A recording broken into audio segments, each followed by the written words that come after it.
Melbourne Castle was a medieval castle in Melbourne, Derbyshire. It was built on the site of an earlier royal manor house that had provided accommodation for noblemen hunting in a nearby royal park in the reign of King John. Construction of the castle was started in 1311 by Thomas, 2nd Earl of Lancaster, and continued until 1322, shortly before his execution, but the work was never fully completed. From the early 14th century, Melbourne Castle was mainly in the possession of the Earls and Dukes of Lancaster or the Crown. Improvements and repairs were made, notably by John of Gaunt, and the building was in generally good condition throughout the 15th and early 16th centuries.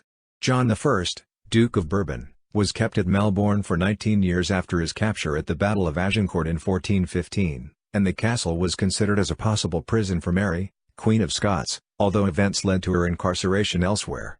The castle was in decline by the end of the reign of Elizabeth I. Although the stonework was sound, minimal maintenance had led to significant deterioration of other parts of the structure.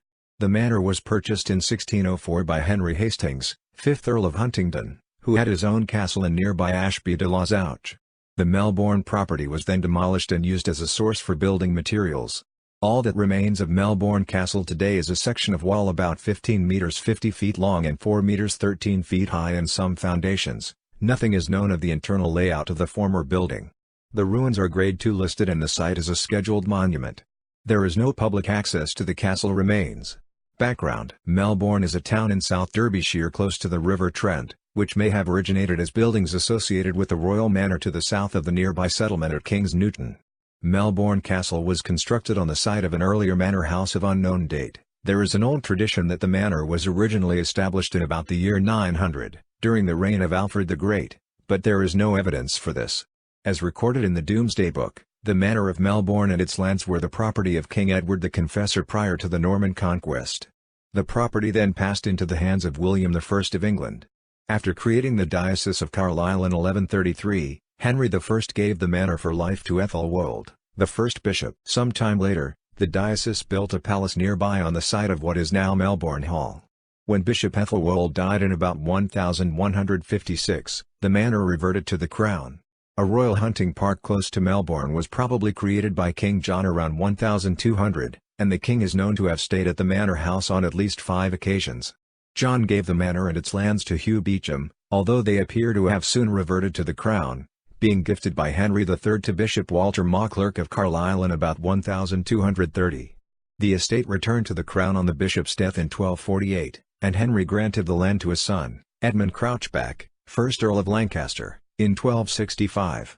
At some later date, the manor appears to have been granted to a Philip Mark, before passing to Thomas, 2nd Earl of Lancaster, the king's son. This was in 1298 when he came of age, his father having died 2 years earlier. Early references to the house itself are rare, but there are records of repairs to the gutters in 1246 and to the roof of the king's chamber in 1248. Description: the castle was built to the east of the 14th century town on a slightly raised location. The area enclosed within the castle's outer walls was about 2.8 hectares 7 acres, but without buildings, other ancillary constructions and orchards, the total area has been estimated to be at least 8 hectares 20 acres. The walls were constructed with rubble faced with ashlar, and even without their former polished facings the walls are about 3 meters 10 feet thick. All that is known of the appearance of the castle is from contemporary drawings. Although these may seem fanciful to modern eyes, there are better preserved sites which share some features. Tutbury and Pontefract castles both have similar gatehouses and chapels, and Tutbury's moat and Pontefract's curtain wall are also close in style to those in the illustrations. Sandal Castle has a multi-angular tower like those depicted, and this feature is confirmed at Melbourne by foundations which still remain.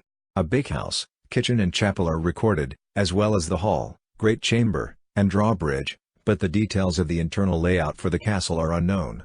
History: early years. Earl Thomas granted the manor to his steward, Robert de Holland, in February 1308. In 1311, Robert obtained a license to crenellate from Edward II in order to fortify the manor house, and the more modest earlier building was converted into a castle between 1311 and 1322. Local tradition says that the stone was obtained from a quarry on the site of what is now Melbourne Pool. The records show £1,313 was spent on the project in the year 1313-14. Of which £548 was paid to masons for dressing stone. Several masons working on the project were involved in an affray at Ravenstone in 1315. The important medieval buildings in Melbourne were constructed from the local bedrock, millstone grit. This is a coarsely grained sandstone which can be worked to produce good quality ashlar. The village was centred around the church, castle and high street until the late 18th century. Earl Thomas, with other barons, captured King Edward's favourite, Piers Gaveston, and killed him in 1312. Nevertheless, the king stayed at Melbourne in 1314. For a time, after Edward's defeat at Bannockburn, the Earl, a friend of the Scots, controlled most of England, but by 1321 Edward had raised an army and driven Thomas from the Midlands. The Lancastrian castles at Melbourne and Tutbury were left deserted and looted by the local populace. Earl Thomas was finally defeated at the Battle of Boroughbridge in 1322. He was swiftly executed, and Robert de Holland was beheaded in 1328. The king sent a garrison to Melbourne and appointed a steward, Ralph Bassett, to replace the incumbent, John de Hardy-Shaw. In March, those who had stolen from the castle were arrested, and by April Edward had withdrawn his troops. He appointed Robert Toker and Roger de Buller in 1323 to help administer his possessions in Melbourne using money obtained from confiscations of rebel property in Staffordshire. Edward stayed at Melbourne again in 1325, and while there he issued a right to collect tolls to the men of nearby Swarkstone to repair the bridge over the Trent. Lancastrian improvements. The castle, still unfinished at the time of Thomas' execution, along with its lands, remained as crown property until it was bestowed on Henry, 3rd Earl of Lancaster, Earl Thomas' brother, in 1327. In turn it passed to Henry's son, the 4th Earl, who became the first Duke of Lancaster. At the time of the Duke's death in 1361, his constable was Ingram Falconer, who received an annual life stipend of £10, a further £5 going to his wife. Henry's heiress was Blanche, wife of John of Gaunt. Duke John confirmed Falconer's pension when he came into possession of the Lancastrian lands. Catalina, the 3-year-old daughter of John by his second wife Constance of Castile, was given her own room and a Castilian attendant at the castle in 1375. Peter Melbourne was made keeper of the Melbourne estate in 1377 with an annual income of £10. He was granted another 66 as 8d in 1386, and 10 marks £6 13s 4d in 1395. The last award was conditional on his not meddling with the offices of constable and keeper of the parks, which had passed on to his son, also called Peter. The younger Peter Melbourne was involved in the upbringing of the future Henry IV during the reign of Richard II. He was again appointed constable and steward of the Derbyshire Manor in March 1399, although he gave up his office in April in return for an annuity from King Richard, who had confiscated the Lancastrian estates when John of Gaunt died earlier that year. Upon Henry's seizure of the throne, Peter was confirmed as constable, and in October 1399 his annuity was increased from £10 to 100 marks £66 8s. In the following year he was awarded land in Derbyshire confiscated from Thomas Merk, Bishop of Carlisle, co-leader of plot against the king. The Duchy of Lancaster continued to improve and expand the property through the 14th and 15th centuries. John of Gaunt had windows glazed in the communal hall and the Great Chamber in 13 and 92/3, along with other works. He repaired a drawbridge in 13 and 93/4 and made plumbing improvements in 1399 1400, using lead acquired as a forfeit 2 years earlier. For 19 years, the castle served as a prison for John I, Duke of Bourbon after he was taken at the Battle of Agincourt in 1415. His custodian was a Nicholas Montgomery the Younger. 19th-century local historian John Joseph Briggs claimed that during the Wars of the Roses, the castle was partially dismantled by the Lancastrian forces of Margaret of Anjou, but since her campaign was along the line of the Great North Road, it was Melbourne, Cambridgeshire she sacked, not its Derbyshire namesake. In 1545, antiquarian John Leland reported to Henry VIII the property was in good enough shape that it was described as pratty and in meetly good reparation perhaps following repairs in the reign of Edward IV, when Sir Ralph Shirley, a commander at Agincourt, was governor of the castle. Decline. When Elizabeth I became queen, she ordered a survey of her castles.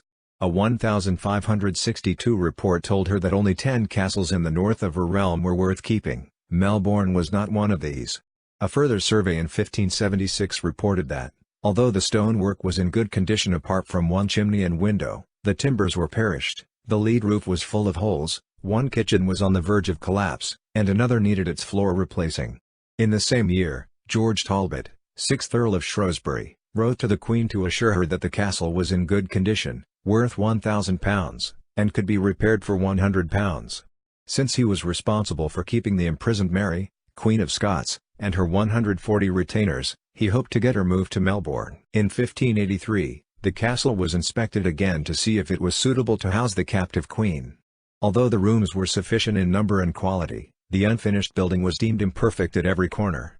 The large rooms would need subdividing, the floors were earth and plaster, and there was no paved courtyard, so as being out of doors you were in the mire, for it is very full and unpleasant to walk round about the said house.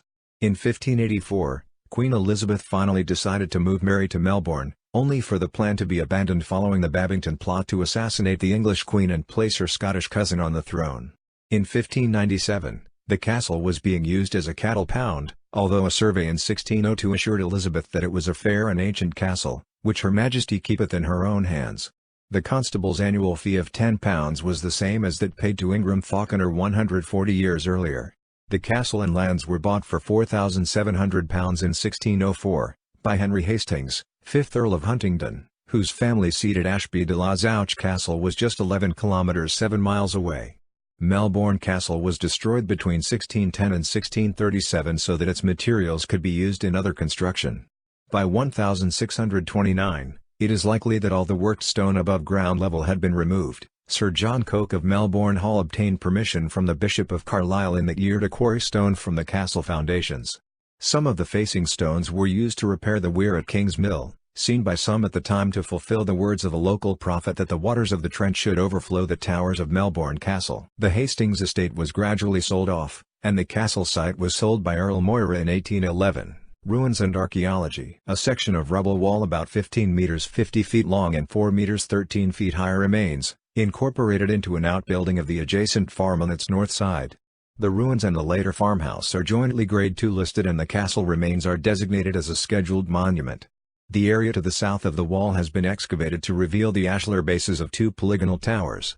The site is on the east side of Castle Street in a private garden to which there is no public access. Some of the stone taken from the castle was used to construct the mid-18th century Grade II listed buildings at 43 and 45 Castle Street, and other buildings known to have used the stone, but no longer extant, include old houses demolished to build the Castle Mill textile factory. The mill, now demolished, was said to have been built on castle foundations up to 4 meters 12 feet thick. 15 Castle Street also rests on the old foundation wall. It is likely that the former Melbourne furnace and the furnace farm barn also used recycled castle material. An early 19th century excavation found underground apartments of considerable extent and superior workmanship, and excavations in the latter part of the same century found considerable foundations in the gardens of Castle Farm. Castle Mill's housing estate contains a now covered well 2 meters 6 feet in width and 15 meters 50 feet deep, and work in 1961 uncovered massive 5 meters 16 feet foundations east of the old mill and on the same alignment as the existing wall. Excavations in 1969 to 1971 found an extensive network of walls faced with ashlar, a door post, the base of a spiral staircase and evidence of an outer courtyard. Many stones had masons' marks. During construction works in 1988, masonry including the rubble centers of 2 large east-west walls was found in test trenches. Apart from the area of the turret bases next to the standing wall, none of the archaeology is now visible.